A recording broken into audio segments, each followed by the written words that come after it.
From school to work, most of us spend the better part of our days at a desk. Now, you've probably read about the health risks associated with this sedentary lifestyle, but a new study has shown a statistically significant increase in potential comfiness, with a 100% increase in cozy while sitting when compared to standing while you work. Now, with this in mind, I'd like to propose, with a proper drafting stool, even the most uncomfortable standing desk is also for sitting.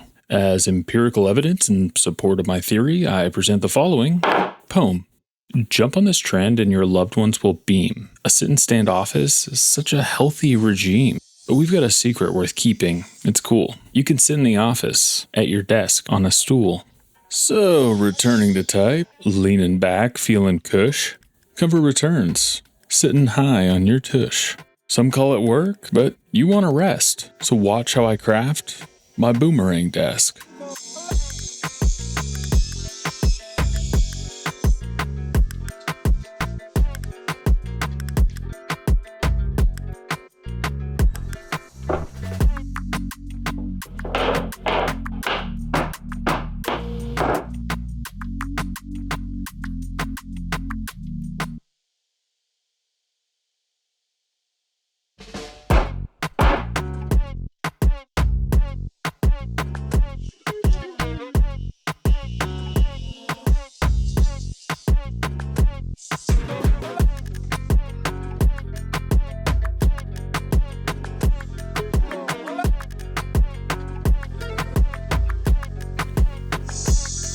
With that intro poem, never done that before, I think we've established that I might be a little weird. You were going to find out sooner or later, so I'm glad we got that out of the way. Now let me show you around a little inside my head as far as this build goes. This is a design that I dreamed up for a commissioned bedroom music studio production station. This iteration, however, is customized just for moi.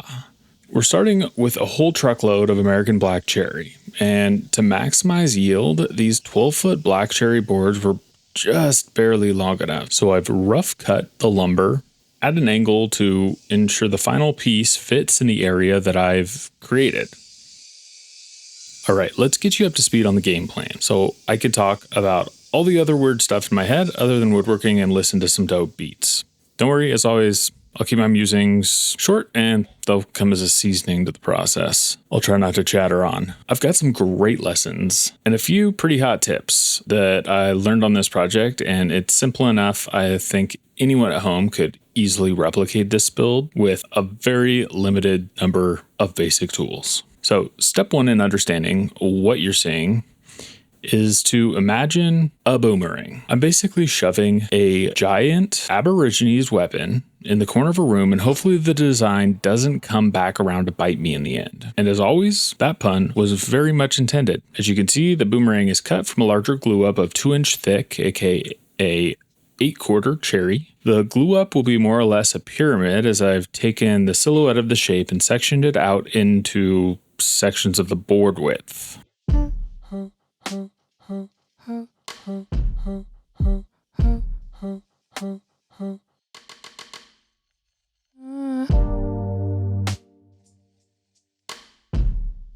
In order to extract the kidney bean from the pyramid, now that the pyramid is glued up, just cleaning off all of the excess glue, and then I need to get everything laid out. So I've designed everything in CAD, and I have a few reference points to work off of, and I'll use those to take off the majority of the bulk and kind of get lined up with the slab as a workpiece.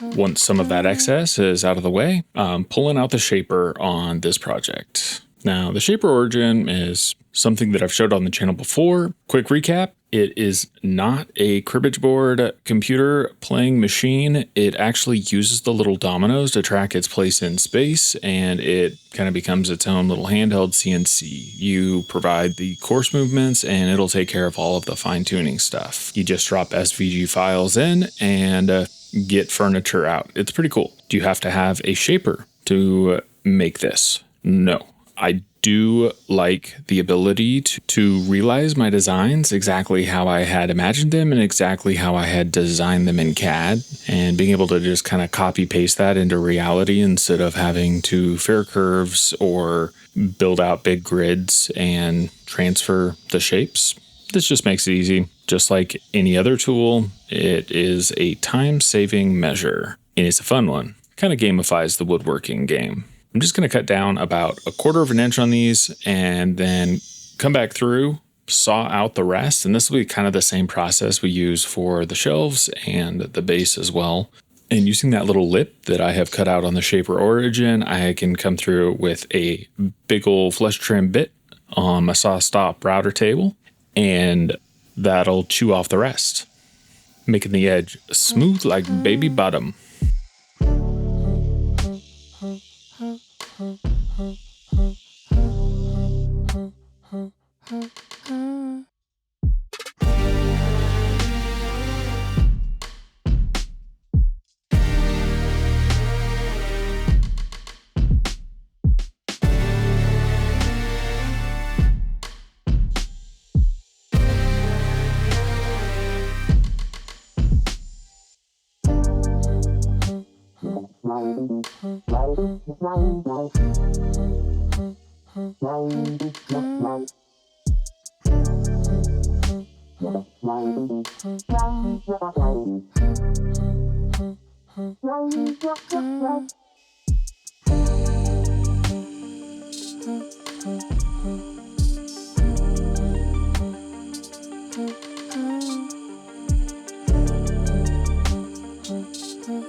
I had one little boo-boo in the edge of this at the perimeter of the outline of the shape. Not a big deal. I'm just going to come through and using my friend Luke, who owns Zinwoo Toolworks, that I'll link down below. I'm not sponsored, but he sent me out some tools to try out that I've been looking forward to. Really cool stuff. Now watch me patch. Now watch me nay-nay.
I posted a shorter version of this little sequence here on social media, and I had quite a few questions about, dude, what happened to your chisel? And yeah, it kind of looks like it was in the bath for too long. These really stood out at Texas Woodworking Festival when I was there last year, mostly because they're just so different from Japanese chisels and Western chisels. And when you see a disruptor in woodworking, the maybe oldest craft there is, it's something to take note of. So on the fancier chisel with the wrinkly skin and the pretty marking knife, both of those are made from titanium, and just like on really high-end car exhaust and I guess exhaust tips, you'll see the purple green hues that the titanium turns, and the process for this is actually really interesting. They take a jet stream of superheated air and just dip the tools in there to achieve the color.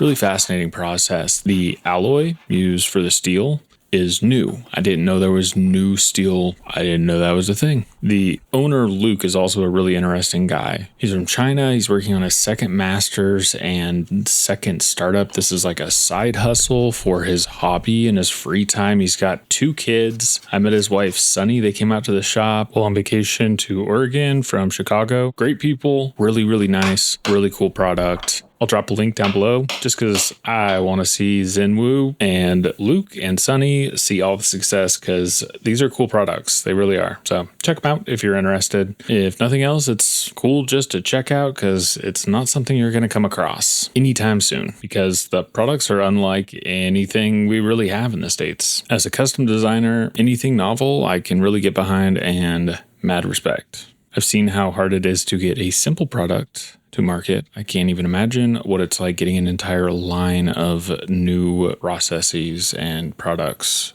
to market. Really quite impressive.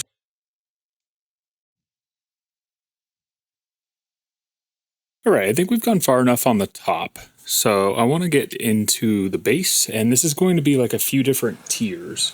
I selected to do just a fixed height on this for the standing desk. Something about putting technology into fine heirloom furniture.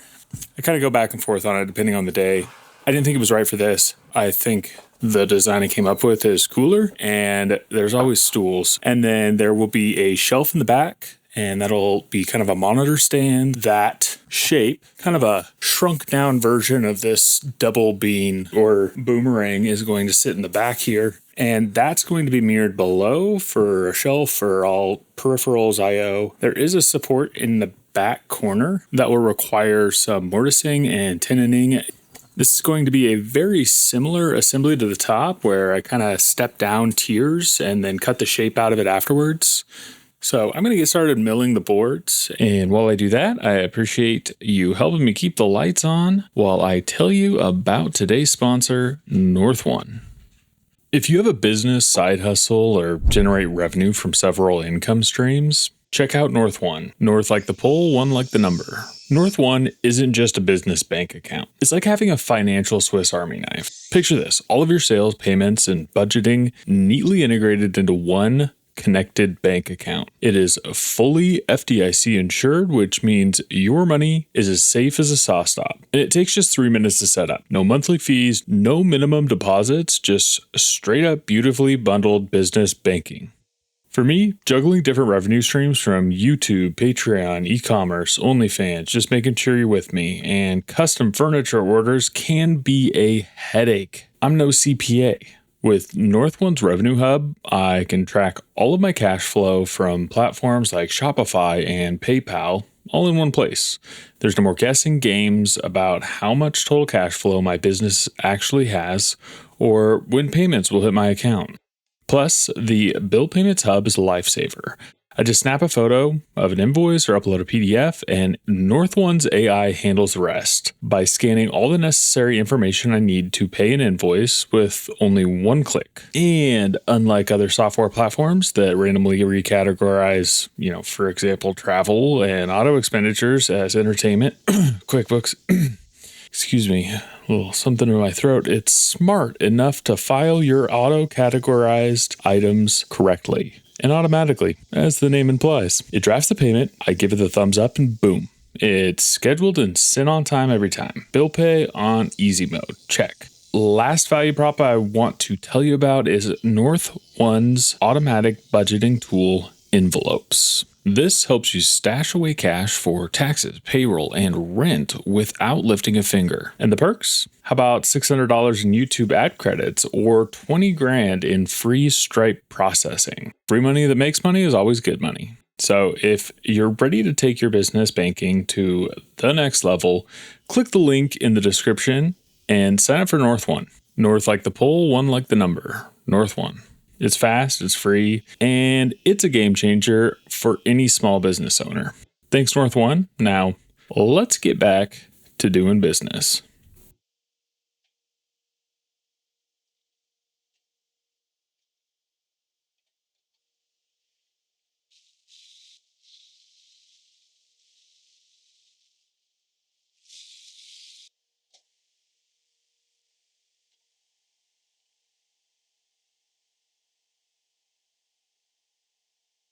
The milling process isn't glamorous, but it's always a good feeling to get some sweat dripping down my increasingly thick stool-sitting crack on these beautiful early summer days with the shop doors wide open. Working for yourself is not a picnic, but these work days you'd be hard-pressed to find in a corporate office. I'll take it.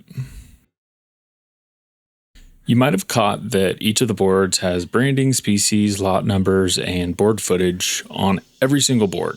No, these are not boutique or exceptionally bougie boards, but actually from my regular supplier here in Portland, Oregon, Hardwood Industries.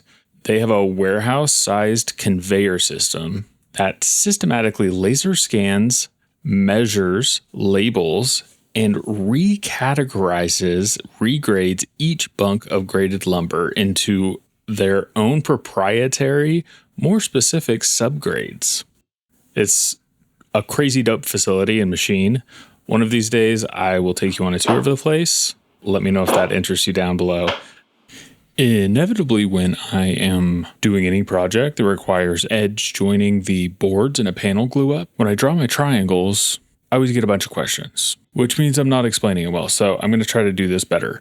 I draw a triangle on one side of the panel. The fat side of the triangle will face towards me. Fat out, skinny in. Skinny side goes against the fence. So as you flip it, as long as you keep the same end forward or flip the same way to change from fat side to skinny side, you're going to make up for any lack of squareness that the fence has to the joiner, making your glue up perfectly flat. Test fitting vertically with a light can give you a good indication on how a panel is going to come together. I like just a touch of spring in my panel joints so that most of the clamping pressure really comes from the top and bottom center clamps. Once out of clamps, I can go ahead and get two square reference faces on each of the panels, and that'll give me some layout so that we can take the shaper origin and get the funky shape cut into these base panels. All right, where was I? Right, Hardwood Industries. If you're in the Oregon, Washington area, hit up Gil and tell him I sent you. There is no discount to you, and I don't get anything, but might be worth some told you so's as leverage tokens to sponsor one of these builds, or maybe a tour of their facility in the future. Regardless, they're good peeps. If you've ever dug through a bunk of FAS first and seconds, wondering why none of the boards look at all alike, you gotta see this regrading system. Crazy cool. Easy button. Now, cherry is, in my very humble opinion, one of the most underappreciated species of North American hardwoods. It's about the same hardness as walnut, that is to say, not very, but the figure and the coloring and the grain, especially over time, can be absolutely stunning. Most wood species have some tannic reaction when exposed to the environment, but cherry is especially UV reactive. If you watch closely, you can literally watch the bright, freshly milled boards darken over the course of this build. And then again, it goes light after sanding and will continue to age like a fine wine into a tone that's just a shade lighter than walnut. Beautiful stuff. Okay, as we get these shelves cut out and put together, basically the same process as the top was. So shutting up and watch it happen.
The main support post in the corner will mortise into both of the leg panels with an intersecting mortise. So I've chosen to cut this on the Panto router just because I could see a little better and there's a little more control. At the intersection, I'll have to bevel the edge so the two boards can sit in and have as much contact as possible. Once cut, I'll go back through and square off the mortises, and the support panels that come through these mortises will be drilled and tapped to accept a 1/4-20 machine cap screw, and that'll just suck everything together really tight since this is sort of big enough that we really need to break everything down.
Once the supports are fit to the corner post, I can cut a little notch for the lower shelf to sit into.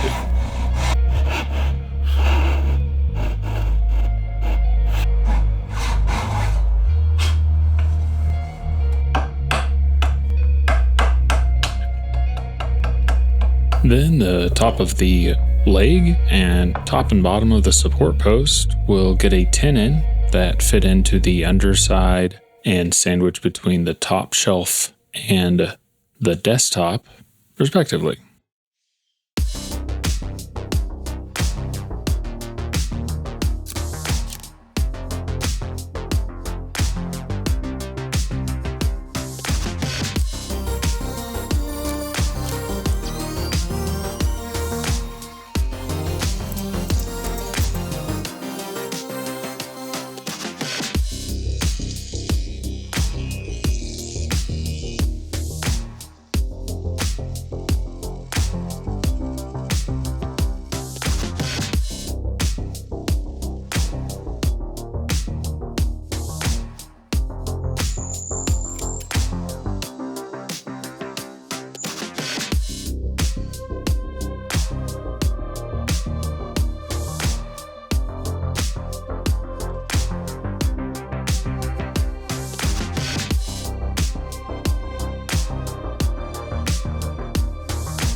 I mentioned a bit about mastery being a factor in the power dynamics of the world, and I was actually kind of surprised, but quite a few of you mentioned enjoying my little diatribes on the meanings and meanderings of life. So I thought I would share a couple of notes from my recent musings. In regards to both power and mastery, knowledge is a false veneer for the real power, which is understanding. Knowledge does not equal understanding, and knowledge harbors no power over the will of self or others, but understanding can. Aside from survival and reproduction, what is our purpose for existence? If survival is just being alive and reproduction isn't an option, what does one do to surpass the hierarchy of needs in order to go beyond and build upon and enrich humanity after we're gone? Legacy. How can one overcome the stubborn, clingy ego and reach self-actualization? I suppose it's something we all must come to face at some point in our life, our existence, leaving our mark, be it knowledge in hopes of further understanding for future generations. For most people, genetics. For me, hopefully, but definitely furniture and maybe even art. Or it can also be something as simple as passing along love. Also, maybe nobody else thinks of this shit and I'm just slowly losing my mind. Who knows?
I was reading or listening to a book. I can't remember which one. I'm going through like 4 a week these days. I think it's probably Robert Greene. But they told a story of a person touring Tibet, China, Greater Asia, Japan, and they were seeking a monk that could teach him to surpass the self that we all so vehemently cling on to as our only true stake in this world. This was a time where the fashion or belief structure behind transcendence, I'm paraphrasing here, was basically boredom, that one could find themselves simply in the presence of absolute apathy. Smelling the bullshit in his heart, he continued to search for what he hoped would be true enlightenment. After hearing stories and finding the monk that he believed could actually help him, he went through a painful arc of neglect and abuse until one day he broke through. He finally was able to let his ego slip by long enough to touch the fringes of the infinite universe, connection and oneness with all. He told his mentor and confessed that he could not replicate the feeling.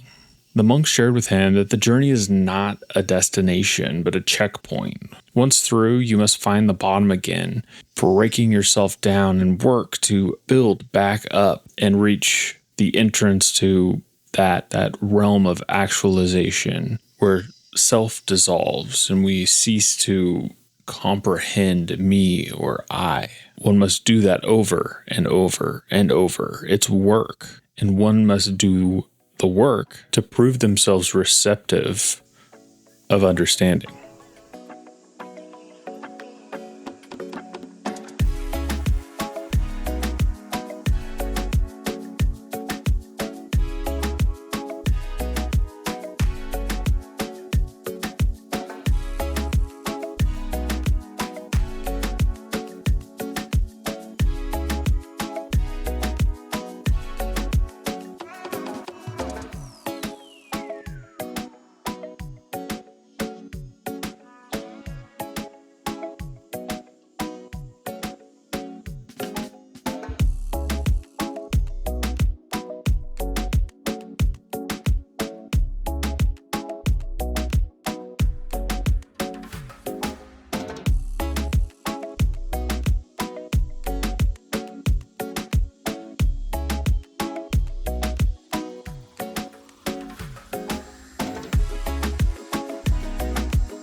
All right, so I've been struggling just a little bit with how to join top to bottom. I thought you might find this handy. With the domino joiner, you can typically reference off the bottom and then clamp that to wherever your board goes and everything lines up. You just use this face as a reference against a block on the board for the flat surface, and that's how you butt joint something. The issue is I'm trying to hit dead center in the middle of the tenon here. None of the reference surfaces line up with either face of the board or the track in the bottom of the surface, right? So I figured out that as I put this over the edge, the overhang over the edge of the rabbited tenon, the little thingy part that goes into the dealy dough, I'm hitting the center of that. And if I want a reference off this face of the domino, it overhangs the edge of the tenon by 0.161 inches. And I was just able to measure that overhang with the calipers here. For 0.161, not super readily available here. Like I don't have 0.161 MDF. So I just planed down the board. And then I planed down a little MDF strip that'll fit into the tenon. Now, that'll stick in the tenon. And this gives me the same plane, but I need to be referencing off of that plane. So what I can come back and do is give myself a reference surface, bump it up against there, and I could just double-sided sticky tape that down. And now when I come back, I can pull out my reference board, and now I have a solid reference to come back to and butt that up to so that I'm hitting dead center of the tenon in the bottom of the mortise. Cool, huh? Okay, nerd stuff over. Let's do it.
So I find it interesting that with more knowledge, carrot, one must continue to work to make meaning stick. That we all can hope to live long enough to watch the new become a fad and then a cliche, which becomes at some point trendy, and all novel, new thoughts eventually find their way to become dogma. As at some point, knowledge finally reaches a point where collective understanding has been tilled over and there's new earth. Something completely new arises, which then becomes a fad that turns to cliche and eventually becomes trendy again. The cycle continues over and over and over again. Breakdown, build up, knowledge, understanding, power, ego, and mastery. Enlightenment?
All right, I wanted to just quickly touch on one thing on these back panels that I sort of glazed over. I noticed in some of the test fitting that I chose 5/4 for these base panels and maybe a little not thick enough. I would probably choose the same thing if I did this again. Otherwise, it would just be super beef, and you know, there's just enough methane in the world already. So what I've done is, to the outermost, I have just simply created a little L cap so that the grain is continuous along the front edge, and fortified this front edge with a beefier piece. And this beefier piece is going to add just a little bit of rigidity, I hope. I haven't actually tested this yet. You can see I just kind of cut an L in there and I did some taper, but this all will sit on the back side, so you won't actually see any of this. Let me show you. So as you can see from the viewing side, really no change, but there is some added structural rigidity. And I think part of the problem is there are no stretchers. So there's the shelf right here, but kind of down low is it gets flimsier as you go down lower. So its base is really not as bulky as it probably should be, but form over function. One thing I think I can do is add just a little bit of cross brace here. That'll also give me an attachment point, and that'll kind of keep the racking from going in a couple of directions. It'll still rack in two, but this will help. I'll show you. Super simple, just a 45. That'll cross brace across here. I'll do some inserts, come back through the backside to attach it, and this will double work as a mounting place for the computer case right here in the middle.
Boom.